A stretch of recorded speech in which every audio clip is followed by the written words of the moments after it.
Hey, what's up everybody? Steve Billington Fishing here. And today I'm going to do a quick video to walk you through my new kayak trailer for this year. I've been using it for a couple of months now. I've been meaning to show it to you and talk about why I built it the way that I did, the things I like and don't like, and everything that goes into a walkthrough video, right? And I honestly kept forgetting to do it. And today somebody asked on Facebook, they're getting ready to build a trailer and they're asking questions about the bunks. And it just jarred my memory that I needed to do this. I just got off work, the weather's beautiful, so let me pull this thing out of the garage and we're gonna walk through my kayak trailer. Stay tuned.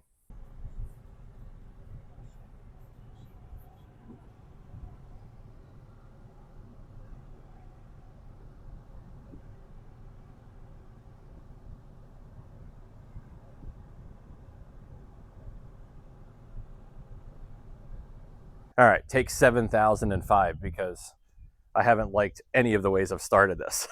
So a couple prerequisites for how my trailer build had to go. It needed to be light so I could jockey it around however I wanted. And I wanted it to be as close to a bass boat style launch as possible. In other words, I wanted to release the straps, back it down the ramp, walk down the trailer without getting soaking wet, and just slide this bad boy off. Or back the trailer all the way until the kayak floats off, and then just slowly pull forward and let the kayak beach itself. I can do both with this trailer, and it is quite light. I also wanted it to be no weld. A, because I'm not a welder. B, because I wanted to keep it simple. And C, I wanted to make a trailer that the masses could look at and be like, okay, that's something that I can do. I did that with my previous trailers. I wanted to keep it the same with this trailer. Really, my last prerequisite was I wanted to have a box on the tongue of the trailer that I could put the straps in, some spare tools, things of that nature. I didn't have that on the previous trailer. And that was pretty much it. All right, so now I'm gonna show you the actual trailer. We're gonna go front to back. I'm gonna tell you everything I did. But I know what you guys are thinking, and I haven't mentioned it yet. Steve, how much did it cost? I have less than $500 into this entire trailer, and you can do the same thing.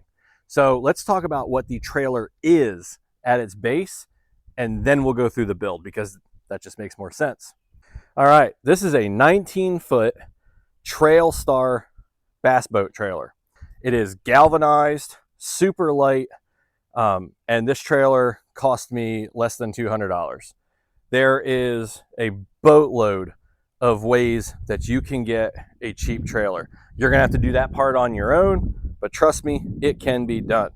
All right, let's talk about how I built it. The very first thing that I did was I ditched that coupler style where you squeeze the thing, you fold it down. Guys, I hate those. They're junk.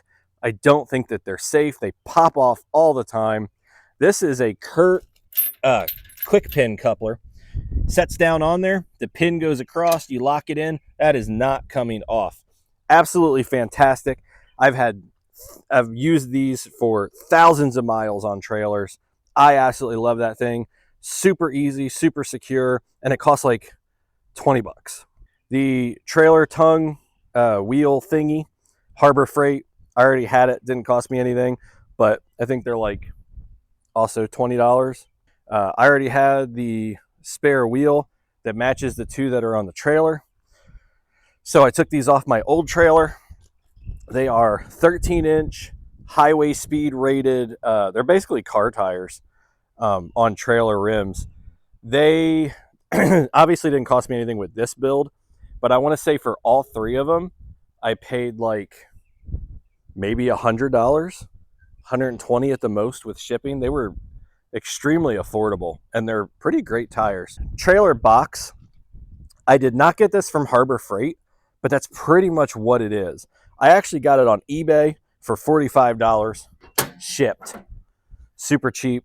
They're all over the place on eBay. You could find the same thing, but it's a very simple box, and it is secured to the trailer. If you see, there's kind of a gap here where the tongue goes back. I have 2 U-bolts going through, locking that to the tongue, super secure. Little bit of EVA foam in the bottom, just because it's quieter. And then I've got, the impact for changing the wheels if I have to. Some extra straps, the bow line for the kayak, just some miscellaneous stuff. And you can lock that. These were actually the most expensive thing that I bought for this trailer. These are ATV ramps from Harbor Freight. I want to say the normal price on these is $99. I had a coupon for them, some kind of coupon, I don't remember what it was, and they were on sale. I paid $59.99 for these. Literally the most expensive thing that I bought for the trailer. But what I did, obviously, I took long U-bolts. These are the kind of U-bolts that are designed for bunk brackets. We'll talk more about bunk brackets in a minute here. But I have them going just through the holes that were already there in 3 different spots. And these are simply so that when I back down the ramp and I'm getting ready to launch the kayak, I hook the bow line to here and here, and I just throw the slack up on the top here. So when I get to the ramp, I walk down, step up on here with my dry feet, shove the kayak off, let her float around, and then I step back off and I walk it up to the shore. I've got 2 sections of uni strut that I already had and some eye bolts that I already had. Uni strut is held on again with U bolts, and that's what I connect the cam straps to, obviously. Kayaks rather, are sitting on PVC bunks. Let's go to the back here. So they're sitting on 3-inch PVC bunks. Those are bunk board brackets, just like you would use for 2x4s or whatever for a bass boat. They're heavy duty, not that I think they need to be. They are not that expensive on Amazon. I want to say for all 6 of them, I'm into it like $30, maybe $40. They're probably getting pretty close to what I paid for the ramps, but I don't even think they were that much. What I did is I used a singular carriage bolt through each of the bunk brackets for the PVC. And then I secured the PVC down nice and tight with the carriage bolts, but I left the bracket bolts loose, set the kayaks on them, let the PVC naturally adjust to where it wanted to ride for the best fit for the kayaks, and then tightened it all down with an impact gun. These are loose enough as far as the PVC with that carriage bolt that when you hit bumps and stuff, the PVC will move just enough to keep the hull nice and secure. You don't want your PVC too rigid. If it's locked in and it just cannot move, when you hit bumps and stuff, all of that force is going to transfer into the kayak instead of letting the bunks do their job and also move around so that the kayak is getting the best support that it can. Because at the end of the day, guys, we're fishing in Tupperware. Really nice Tupperware, but Tupperware. So 2 bunks per kayak, super easy there. The tail lights I had to switch out. The old ones didn't work. I spent about $15 on these. I don't know if you'll be able to tell on the camera, but they're US flag. So as you can tell, it did not take me long to walk you through this trailer. The reason for that is it's just a very simple build. The more complicated you make your trailer build, the more there is to go wrong, the more money it's going to cost you. What are our ultimate goals when it comes to a kayak trailer? Is it to be expensive and fancy? I mean, maybe that's your goal. My goal is to have a trailer that my kayaks can stay on all the time, rigged up, ready to fish, where I can back up to the garage, hook it up, drive to the lake, slide it off and go fishing. Just like those guys with those fancy glitter boats do, right? Well, that's what I achieved. And for not a lot of money. I started out with a Harbor Freight trailer, and I just kept rebuilding that trailer. It went through so many versions, just trying to get it the way that I wanted. I don't even want to know how much money I spent on that trailer, but I'll tell you right now, that trailer itself, when I bought it from Harbor Freight in the box before it ever rolled down the highway or anything, was more money, or about the same amount of money, that I have into this entire build. I should have done this from the get-go. It was pretty easy concept to do a short trailer video. I've actually spent more time talking about the trailer, because I tend to ramble, than I have actually walking you through the trailer, because it's just such an efficient design. I really am proud of this. I really hope that this helps you guys, especially if you're somebody who doesn't have a lot of the money to work with, doesn't have maybe a welder or the skills to do the welding, and you've seen all these awesome trailers like the FTK trailers and stuff where people are just backing down the ramp and they're walking down it, and it just looks great, right? Looks better than what you're using.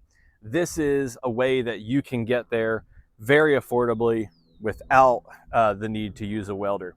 You are going to have to invest a little bit of effort on finding the trailer, but guys, I'm telling you, they're out there. And I know right now there's somebody watching this video that's like, he got that trailer for 200 bucks. You'll never find a trailer around here for 200 bucks. Before I filmed the video, I jumped on Facebook Marketplace and I looked at New Jersey, because that's where I grew up and I know how expensive it can be. I looked at New Jersey, New York, Florida, California, Michigan, Texas. I looked at a bunch of different states, expensive states. I found trailers like mine for $300 and under, for sale, ready to go in every single one of those states. Not only did I find them, I found a lot of them. You'll be jumping in my comment section telling me, oh, I can't find a trailer like that. If you can't find a trailer like this around you, maybe you need to broaden how far you're willing to drive. Because I drove, I don't know, 45 minutes to get this one. I would have drove a few hours to get this if I had to. It's cheap. Don't forget to hit subscribe. Ask any questions you want down in the comment section. Insult me or my build, whatever tickles your fancy. Drop those comments down below. Definitely hit that subscribe and like button, and check out my other videos. But anyway, guys, I hope this helped you, and I will catch you on the next video. Tight lines.